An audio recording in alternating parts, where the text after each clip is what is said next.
Seiya Suzuki is out, so we break down who are the possible options for right field on opening day and beyond. We take some mailbag questions and live appearances from Arizona for my dad and uncle. Here we go.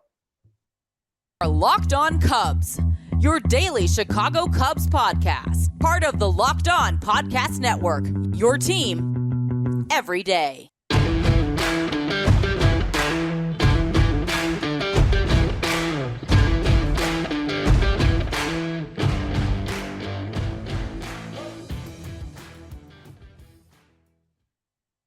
Alongside Sam Olber, I'm Matt Cozy, and this is Locked On Cubs, part of the Locked On Podcast Network.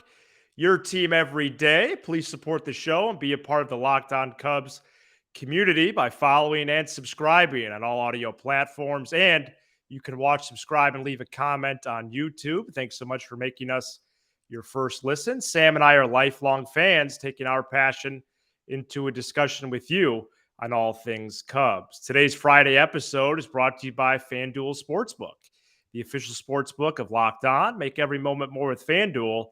Visit FanDuel.com/LockedOn today to get started. We are 27 days away from opening day. Interesting enough, because 27 is, of course, Seiya Suzuki's number, and he's going to be out an undetermined amount of time. Jed Hoyer said on Thursday it's unlikely he would be ready for opening day, confirming what we've said here on the show for about 15 days. We should get medical degrees on this program. And there is no shortage of options to start in right field for the Cubs. Of course, we've heard about Patrick Wisdom, Trey Mancini, infielders playing outfield, Mike Tauchman, who played in the KBO last year, and Nelson Velasquez, who I wrongly omitted from the poll question the other day on Twitter. And I also would like to talk about Chris Morel, Sam. Sure. Those are all the names who could start in my mind, who are not named Brennan Davis, who is a long shot apparently. No clear front runner there. I did want to mention Morel, though, because I had an idea today while driving.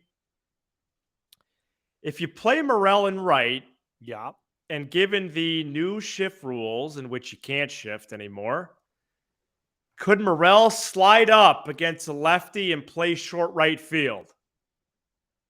Could he just play shallower from right field, be the extra infielder against a lefty, make the throw to first?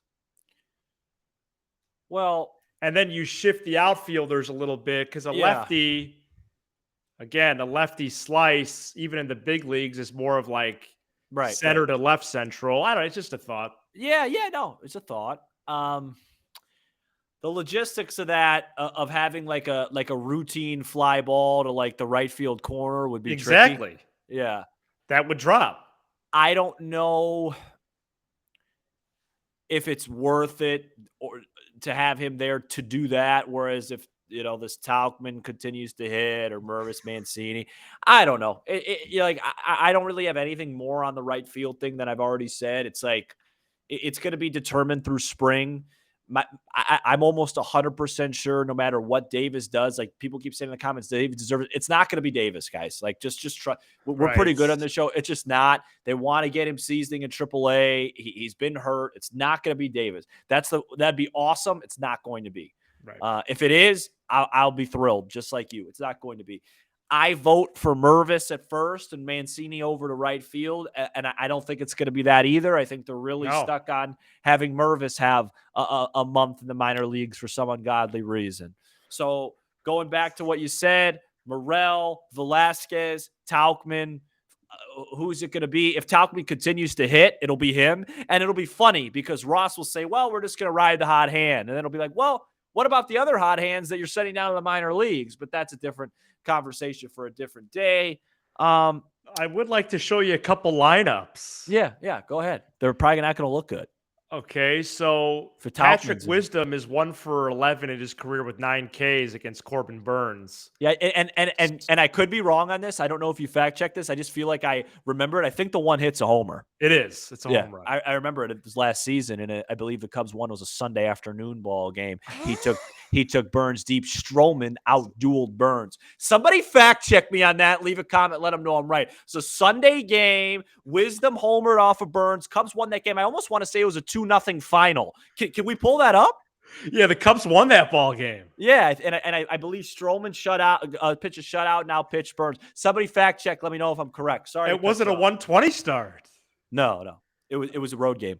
Oh, okay. It was a road game in Milwaukee on a Sunday. Cubs lost the first 2 games of the series and then won the Sunday game. 110, I believe, was first pitch. Here's a lineup with Wisdom and right, McKinstry at third. I should get a Nobel Prize sometimes. Porter, Happ, Swanson, Bellinger, Mancini, Hosmer. Yeah, I don't think so. McKinstry and Gomes. I don't think so. Here's another one. I think they love Madrigal. They love Madrigal. McKinstry and Tauchman. Yeah, that seems more like it. You also may see Madrigal's hitting right now, so if he hits, he'll play third. Right. There's a lot of really average options. At the end of the day, it just thinks that Suzuki's not going to be out there.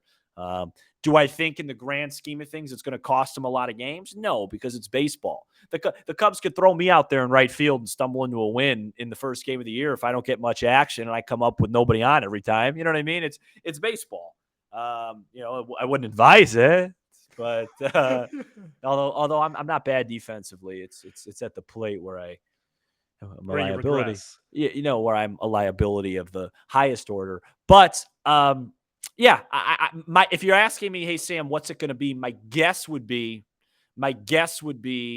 they start Madrigal at third base. Maybe Wisdom doesn't start opening day, and it's like it's Tauchman or one of those. I can't like pick one, but I think Madrigal. I think they're leaning towards Madrigal starting at third on opening day. Is what I think.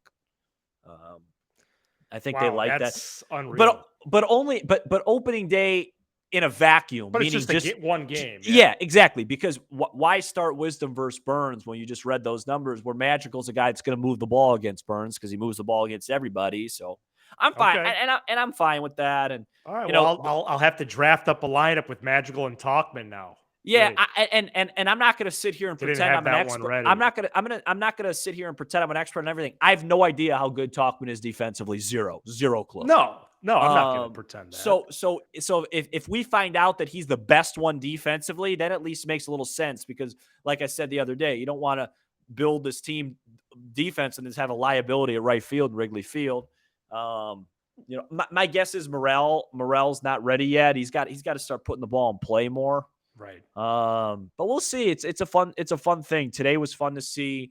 PCA show some good plate discipline. Although I just looked at the box score, I didn't watch, so who knows? Could have been 4 pitches that weren't even close. Stroman 2 1/3 scoreless. Yeah, Stroman looks good. It's good. It's good stuff. Madrigal went 2 for 3 with a double Thursday. Yep. And several relievers all notched scoreless innings as well, including Michael Fulmer. And yeah. And real quick on Madrigal, I got a tweet today. I got a DM today about like people. Listen, I have absolutely nothing against Nick Madrigal. Like anytime I criticize a player, there is 0.0% of it comes from like, oh, Sam doesn't like this guy. I want to win games. My thing with Madrigal is this. I'm fine giving him a chance, especially if he can play third at an above average level. Right. It's just with the way this lineup's constructed, we've talked about many times that third, we need that power bat. And then if you take away Wisdom and add Madrigal, you're going from your best power bat, at least on paper, to a guy that can't hit a ball over 280 feet. So it's just like, it's going to be really hard to win games like that. However, in a game against like a Corbin Burns, you want to run him out there. I'm all for that because that's where he shines. He against Corbin Burns is the same thing against one of the worst starters in the league, right? The pitcher doesn't matter for Madrigal. He's out there to make contact. Where it's Wisdom, we know. So I just want to clarify that. Listen, if the guy hits 295 and plays a solid third base, I'll buy 8 jerseys from him. Okay, I got no beef with the guy. I root for him. He's all baseball, man. Yeah, he's on the Cubs. Coming up next, we get to a couple of mailbag questions. Stay tuned. Today's episode is brought to you by Built Bar. Yeah, it is. Looking for something healthy but actually tasty this weekend as you maybe warm up to the warm weather in your area, or maybe still shoveling some snow. A lift, a shovel. You could use an unbelievable flavor like churro peanut butter brownie or coconut almond. Only 130 calories, 4 grams of sugar, and a whopping 17 grams of protein. Pretty incredible. That's all available at built.com, or you could go into your nearest Walmart or Sam's Club and pick up a 4-bar box of cookies and cream, double chocolate, or coconut puffs. Built.com, Walmart or Sam's Club to grab a Built Bar today. Welcome back into Locked On Cubs. Thanks for making us your first listen every day. My dad joins the show with a special guest on his end coming up in a few minutes. First question is from Travis in Iowa. Hey, Matt and Sam, longtime listener, first-time caller. I'm not a huge Cubs fan, just a Matt and Sam fan who got drug into the Cubs world when Anything Goes first debuted. Travis, a longtime listener, great friend in life of mine. Thank you for all your support over the years. I grew up in Iowa with many Cubs fans in my family and married into a Chicago suburbs family full of Cubs fans. But it's always seemed like being a Cubs fan could just be signing up for disappointment. My question for you guys, is it safe for my kids, of which he has 3, by the way, to become Cubs fans? Will they have to suffer through mediocre baseball like the two of you did for the most part growing up? Thanks for taking my call. I'll hang up and listen. Wow, Travis, what a question. The answer is yes, it's safe. In fact, it's encouraged because the Cubs, first of all, hopefully they don't have to suffer through the disappointment that we did, but the Cubs are a great metaphor for life, Travis, and you want to teach your kids that life is full of disappointment. Life is full of failure, and it's about how you react to that and bounce back. You're going to be one of those people that says, next? Hey, well, you're going to say, hey, the Cubs stink again. I'm rooting for a different team. Or you're going to fight through it. You're going to be loyal so that on Game 7, which falls on your 23rd birthday, the Chicago Cubs win the World Series. So everything that I suffered through from year 1 to 22 worked out just fine. And so, yes, I would say it's absolutely safe to say, in fact, it's encouraged. And if you do have 3 children and you watch the show and they're not Cub fans, I'd be a little bit, skeptical. Do you want to be part of the best fan base on the planet? Then you should be a Cubs fan. I think this community is one of the greatest of any of the sports. And, I think that branding goes a long way. I do think that there was a rub with them, a rap with them for many years, but all that was extinguished, which is why I hold so many of those players and coaches and managers and front office people so highly, despite perhaps how it ended. Sure. But yeah, I mean, this team has obviously such a close place to my heart. You'll see 2 of the reasons why even in a few minutes, but yeah, great tease. That's what it is. It's about connecting with people. And, let's escape to a baseball game for 3 hours, or now 2 hours and 25 minutes with the pitch clock. And too short. It's great. Here, let me just finish it up. I'll finish it up with one sentence. Yeah. Martinez hits a slow roll to the 3rd. Going to be a tough play for Bryant. The Cubs win the World Series, Travis. Oh, that's great. That happened. It was November 2nd, 2016, in case you forgot the day. Let's keep the Iowa flavor going. This is Michael from Jordan birthday. Another one of our P1s, Bryce from Iowa. He says, forget Super Bowl weekend. This past weekend was the best sports weekend I've had in a long time. Wow. Seeing Cubs baseball for the first time in months. Seeing Dansby's first game in Chicago Blue. Seeing PCA, Mervis, Brennan Davis all get some ABs. Seeing Iowa men's and women's basketball win in dramatic fashion. And seeing Iowa baseball give the number 1 LSU Tigers a beatdown. This begs the question, what is the best sports weekend you have ever had. So Iowa had the big comeback against Michigan State, and then Caitlin Clark hit that game winner. A buzzer beater, yeah. Yeah, she's incredible. Wow.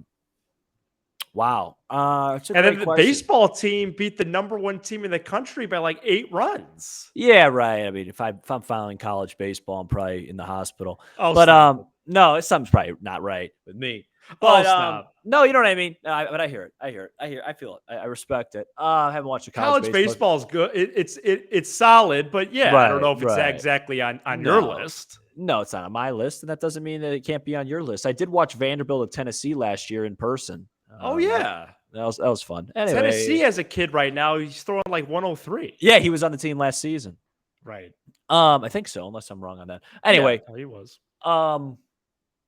Okay, that's a really hard question. So the easy answer would be, because obviously the Cubs. I'm not sure. The Cubs game fell during the week, so it's not the Cubs. Although the Cubs did go to the World Series on I believe it was a Saturday night against the Dodgers. So that anything that has to do with 16 immediately jumps that. So I'll say the Cubs. I don't even remember what happened the rest of that weekend. I mean, it was football season. Who knows? Bears probably got beat the next day. But the Cubs going to the World Series fell on a Saturday. Messi winning the World Cup falling on a Sunday. Any sort of combination thing, like off the top of my head, would have to probably be 05 when Illinois. When Illinois that comeback against Arizona that fell on a Saturday night, and then that they beat Wisconsin, Milwaukee, I think it was, in the Sweet 16, who was coached by former Iowa assistant Bruce Pearl. So that was so that was always fun. But yeah, I mean, it's a great question. I don't off the top of my head ever remember having like everything combinationally go right where I could say this is a great week, like with multiple teams. Like, for example, when the Bears went to the Super Bowl, I don't know if Illinois won that weekend. I can't remember. So I'll just stick with the singulars. Nothing beats the Cubs going to the World Series and Leo lifting the World Cup. Well, are you looking forward to this next part with a couple of cozies apparently you're just not going to answer the question, but that's fine. No, that's fine. Sure. No. No, really excited to hear. I'm going to be hearing it like everybody else. So I'm excited. All right. We go out to Arizona coming up next. Today's episode is brought to you by FanDuel, the #1 sports book in America. We're so thankful to be partners with them here at Locked On. New customers join today to get started with $150 in free bets guaranteed when you place your first $5 bet. Just sign up at FanDuel.com/LockedOn. FanDuel has all your favorite bets from the money line to point spreads to player props. Plus, you can even combine your bets for a chance at a bigger payout with the same game parlay. All in an app that's safe, secure, and super easy to use. So don't miss out. Place your first $5 bet to get $150 in free bets, win or lose, at FanDuel.com/LockedOn. Make every moment more with FanDuel, the official sportsbook partner of Locked On Cubs. And out to Arizona we go. We're back here on Locked On Cubs. Thanks so much for tuning in to a Friday episode. A special guest co-host / co-hosts here to end the show and end the week here on the program. My dad, Frank Cozy, is with us. He's live from Arizona. So excited to have him. And he's been in AZ since Sunday. He comes back to the Chicagoland area on Friday. Dad, thanks so much for joining us. And how has the week been? Hi, Matthew. It's great to see you. And thanks for asking me to join the show. The week has been great. This is I'm out actually at Uncle Mike's, my brother's, out in Scottsdale, which is just north of Mesa where the Cubs train. And this is the fourth consecutive year I've come out here to spend the week with them. And it's great. The weather has been a little bit unseasonably cool. But when the sun comes out, that makes all the difference, because after all, this is the Valley of the Sun, as they say. But we're ready for, you can't see my shirt, I don't think, but we're ready for our third game today at Sloan. We attended the game on Monday, which was cool to see. And I think Stroman is actually pitching today. And so, yeah, we're really looking forward to it. Awesome. Yeah, and I'm going to put up a couple photos and then one video as we keep going here, and then we'll bring Uncle Mike in a minute or two. Um, what has the vibe been like down there? Because really, from that first game, they've been setting record attendance. Is there excitement in the air? Are people happy to have the Cubs back and looking forward to the year? Yeah, there really is. You really can get a sense of, and that shot is a mural just outside the ballpark at Sloan, which, as I've said to you before, is just really the Taj Mahal of spring training facilities out here in Arizona. Right. Kudos to the Cubs organization and to the Ricketts for the complex that they've put together out here. As you and I always joke, it's kind of like this Disney World of spring ballparks. Absolutely. But yeah, the vibe, to answer your question, yeah, the vibe has been very positive. It's exciting to see, the Swansons, the Bellingers. Today we're to see who's the catcher? Tyler Barnhart, Tucker Barnhart. We're to see him today. He's starting in place of Gomes. And so, yeah, I think everybody's really excited. It was amazing that the attendance the day before the game we attended was over 16,000 people. Jeez. It set us a new all-time spring attendance record, not just for the Cubs, but spring training, period. All right, let's take a look at this video. Then I want to ask you about the facilities more themselves. Okay.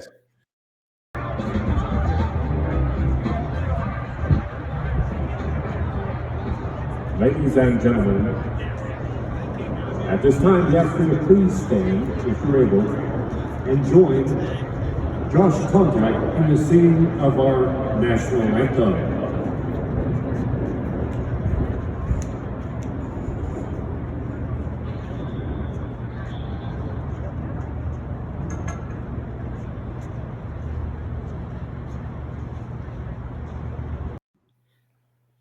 So a good shot there of really the whole complex, right? Because there's all the backfields too. Exactly. It's really enormous. I think they have 3 or 4 full baseball field practice facilities. Then they have a field that's just basically the infield with like a short outfield area. And then they have like where pitchers and catchers just work on things. And then the complex itself, their training facility where they have cages and the weight room. It's really all well done and really impressive to see. Like I said, it goes on forever. And when you see on TV, of course, is just the ballpark itself. So I thought I would take that shot just to give you a little sense of the fields. Yeah, that was great. And then there's a marquee. Well, actually, let's have you describe it. I'm not going to leave it up for mystery. So this marquee that we're about to show is where? It's basically like on the first base side in the concourse. And the concourse areas here, as you could imagine, are all open, to the sun. So it's kind of a cool thing just to walk amongst, the concourse area. There's no overhang. And they have a replica of the Wrigley Field marquee for Sloan Park. And they have a message board where you could then, they have a guy literally sitting there with a laptop and you could put in, whatever you'd like to do. I was thinking of, a message or something saying welcome Matt and Sam, but instead we did what you're about to show. The show name. Yeah. So thanks to the Cubs in Sloan Park. It's a cool feature, whether it's names or maybe somebody's birthday. And we put the show name. So that's really cool. I'm going to try to put that in the thumbnail for the episode as well, for the video version. But yeah, really cool to see that. Definitely got a kick out of that. I think that's awesome that you did that for us. And, thank you so much for listening every day. I think it's pretty surreal, to have you, Uncle Mike, Uncle Tom listen every day.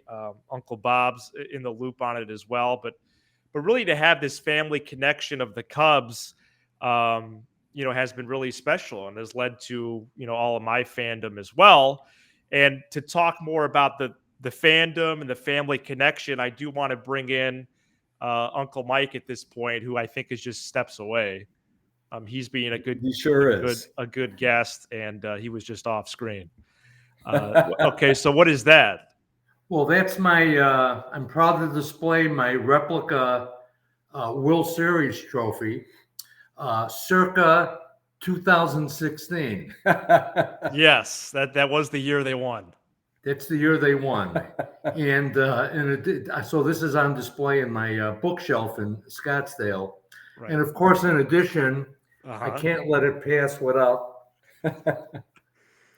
a Cubs tattoo. my Cubs tattoo, which I got in the spring following the World Series victory. So Wow. that's not a decal; that's permanent ink.